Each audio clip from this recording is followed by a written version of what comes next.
Hey, what's happening? What up, though? What up, though? This is Mark KC in the house.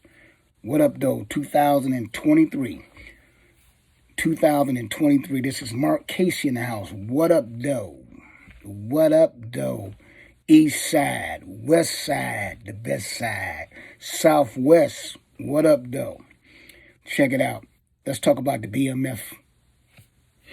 BMF series with 50 cents. And the reason I'm talking about the BMF series is I've been getting calls because I'm a director, movie director. That's one of my films behind me, Flint Tail, Trouble. Anyway, I've been getting calls about the BMF series because I was originally commissioned to do the YBI, the Young Boys Incorporated story. So one of the things we are hearing is that that I've been hearing, I should say, that 50 Cent didn't do his homework when it came to the style of Detroiters, the way they vibe, the way they talk, the way they dance, and even the music is not right. And in part two, they saying.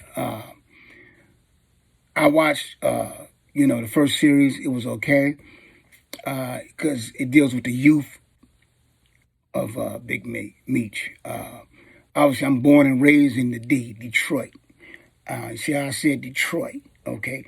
It's where you say Detroit. Is a certain magnitude to it. So I come from an era of the OG era. I wasn't in the streets. My people was in the streets. And I dealt with the streets, meaning that, when they were still when the Kangos and the kangaroo boots and the Max Julians and the Adidas, that's my era. Okay, then before my era, you had the Curry boys driving around with the Rolls Royce and stuff of that nature. That's before me. But let's get to the BMF thing. I'm going to say this. I saw the documentary what Big Meech did this summer with 50 Cent for Stars. He talks about he wouldn't have changed anything. He wouldn't have changed getting shot in the ass. He wouldn't have changed throwing away the money. He wouldn't have changed his lifestyle. I did not quite understand what Big Meech said, why he said that. Excuse me.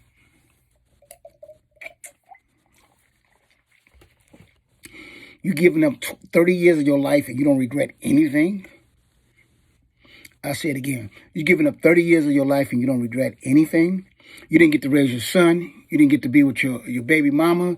You didn't get to have freedom, and you smelling ass in prison every day.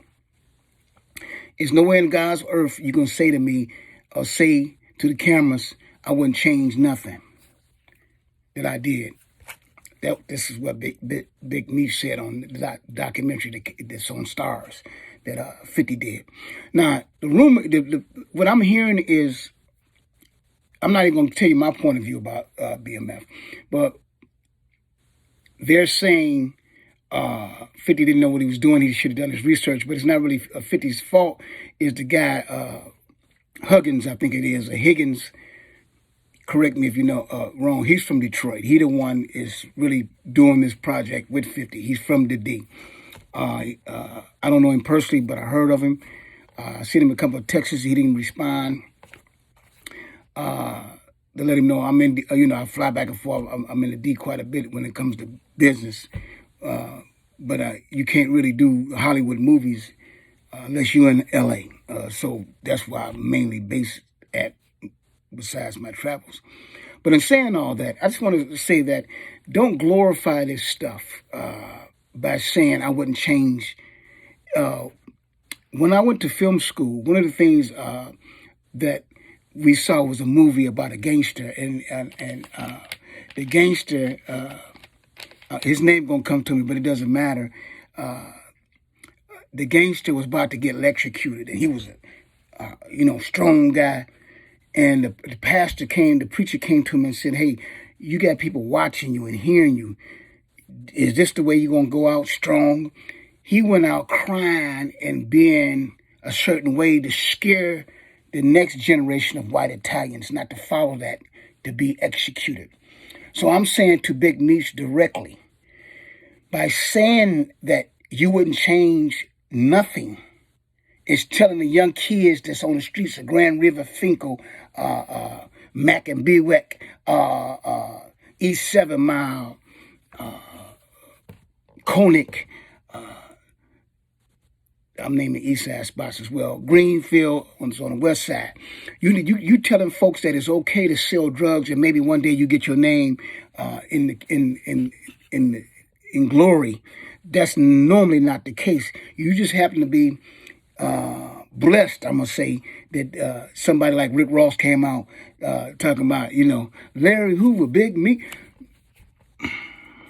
I can't even sing the song because I don't have the rights to, but you know what I'm saying, the Larry Hoover and Big Meech song that Rick Ross came out with.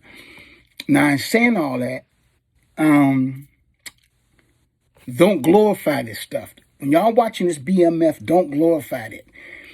This man gave up 30 years of his life to ball for a few years, 10 years, 15 years, who cares? It's not worth it. It's not worth it. But back to what I'm saying. So the YBI story is about the Young Boys Incorporated that came out before them. And that's about the young cats that was riding the bicycles and telling the OGs, hey, the cops are coming. I grew up in that era. I watched it. They was delivering the drugs underneath my porch off of Buchanan and Broad Street area. They was around there throwing money out of limousines and all that. So I experienced all that. So if or when or if I do the Young Boys Incorporated story, it will be authentic, baby, because I lived it. I was there. I saw it. Okay? And I only came on to say, excuse me one more time. I only came on to say that do not glorify this shit that 50 Cent is putting out. 50 Cent has too much ego and pride to even make up with his own son. 50 Cent Curtis Jackson has too much pride to make up with his son. He showed in Power the son killing his father. He showed in Power the father killing his son. Curtis killed his son in Power. So you got these subliminal messages that 50 Cent is controlling and allowing Stars is allowing him to control his narrative about the black man killing his own son and the son killing his own father. That's a subliminal message there. It's destroying the black family and the love that we have for our sons and the love we have for our fathers. Don't ever think that this media, music, movies, television is not powerful. People listen to a song and go kill. People listen to a song and start crying because they think about something. People watch a movie or a television show and reminisce, and it affects them. So I'm saying this medium that we have, that he has the power over, can either make us as a community and break us. I should say it assists us. I'm not saying it controls all of us. Excuse me one time. But it's Friday night. It's Shabbat Shalom, if you are Hebrew. In saying that, I just want us to be more conscious about the controlling of the music we listening to and the controlling of the media, the BMF right now. We got 3 or 4 different streams of the Power, Canaan. Then he takes the Canaan show, and the young kid Canaan shoots his daddy. Do you see how I'm weaving this together? How he's weaving? So subliminally, you got all these shows where they killing the black man or trying to. So Canaan tries to kill his dad, who's played by Omar Epps. Y'all can't see that? And then Canaan, they got the black mom being the strong and the black men are the weak. Oh man, y'all missing this. They got the black woman, Canaan's mama, strong, and her 2 brothers weak. Mark Canton, You know what you're doing. Mark Canton is the Jewish guy. I'm not allowed to say that. Mark Canton is the studio guy who's greenlighting a lot of this project. I think his daughter's in charge now, but I met Mark Canton through my connection in Hollywood because I deal with the Jewish community too, which I love very dearly and I respect. So in saying that, they have the power to put these images out or not. I'll leave with that. I'll leave you with that. Peace, God bless, and have a wonderful 2023. This is my first 2023 video. Peace. Don't forget to subscribe and like my channel and go to Tubi and watch my movies. They free. Or go to Amazon. Watch them. It's free. A Day of Trouble, Detention Day, Flint Tail, Forbidden Fruits. Debo is in that. Keith Sweat is in that. It don't cost nothing to support Mark Casey. And if y'all want me to do the Young Boys Incorporated story, the YBI, let me know in the comments. Should Mark Casey do YBI? Peace.